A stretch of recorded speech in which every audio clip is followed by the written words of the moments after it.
IPL থেকে বাদ পড়া মোস্তাফিজুর রহমানকে নিয়ে এবার মুখ খুলেছেন কংগ্রেস নেতা শশী থারুর। শুধু তিনি মুখ খুলেই থেমে থাকেননি, তিনি ইন্ডিয়ান ক্রিকেট বোর্ডের কড়া জবাবও দিয়েছেন। ভিউয়ার্স, শশী থারুর একজন কংগ্রেস নেতা। আজকে আপনারা নিশ্চয়ই শুনেছেন যে মোস্তাফিজুর রহমানকে আইপিএল থেকে বাদ দিয়ে দেওয়া হয়েছে। এ বিষয় নিয়ে তিনি মুখ খুলেছেন। তিনি বলেছেন মোস্তাফিজের উপর শোচনীয়ভাবে নিষেধাজ্ঞা আরোপ করেছে। ফিজের জায়গায় যদি লিটন অথবা সৌম্য সরকার হতেন তবে কি সিদ্ধান্ত এমনই হতো?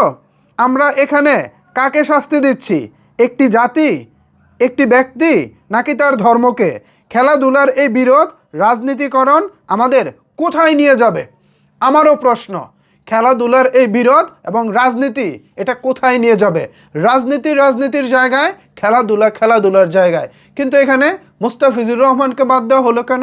আজকে মোস্তাফিজুর রহমানের জায়গায় যদি আমাদের সৌম্য সরকার কিংবা আমাদের লিটন দাস থাকতেন, তাহলেই কি তারা এমন সিদ্ধান্ত নিতেন? নিশ্চয়ই না। শুধু তাই নয়, যদি আজকে মোস্তাফিজের জায়গায় তাদের সঙ্গে অমনটা হতো, আমি সেম একইভাবে প্রতিবাদ করতাম। শুধু বাংলাদেশ না, পুরো পৃথিবী জুড়ে যতগুলো দেশ ক্রিকেট খেলে, যেখানে যোগ্য খেলোয়াড় আছে, তাদের যে কাউকে এভাবে ন্যাক্কারজনকভাবে শুধুমাত্র রাজনৈতিক প্রভাব খাটিয়ে রাজনৈতিক কারণে বাদ দিলে আমি সেম একই কথা বলতাম। আপনারা দেশটা বড়, ভারত দেশটা বড়, কিন্তু মনের দিক থেকে আপনারা খুবই ছোট। আজকে তার প্রমাণ আপনারা দিলেন। কোনো কারণ ছিল না মোস্তাফিজুর রহমানকে বাদ দেওয়াটা।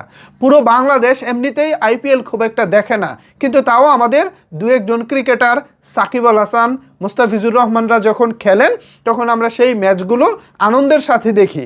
এবার না হয় দেখবো না, তাতে আমাদের তো লাভ লস হলো না, কিছু যায়ও আসে না, বরঞ্চ একদিক থেকে লাভ হয়েছে, আমাদের সময়টা বেঁচে গেছে।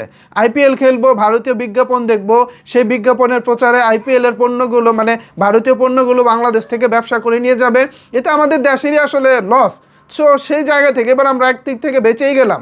পাশাপাশি কলকাতা নাইট রাইডার্স এবং পুরো আইপিএল বাংলাদেশের বৃহৎ একটি অংশের দর্শক, প্রায় 20 কোটি দর্শককে এবার হারালো। দেখা যাক, এটা যদি আইপিএল তারা সঠিক মনে করে করতেই পারে, আই ডোন্ট কেয়ার, বাট এটা একটা বাজে নজির হয়ে থাকলো। এটা আসলে সবচেয়ে খারাপ নজির হয়েছে। ভিউয়ার্স, কেমন হলো মোস্তাফিজুর রহমানকে আইপিএল থেকে বাদ দেওয়া? এ বিষয়ে আপনাদের মতামত কি জানাতে পারেন নিচের কমেন্টস বক্সে। ধন্যবাদ সবাইকে এতক্ষণ আমার সাথে থাকার জন্য।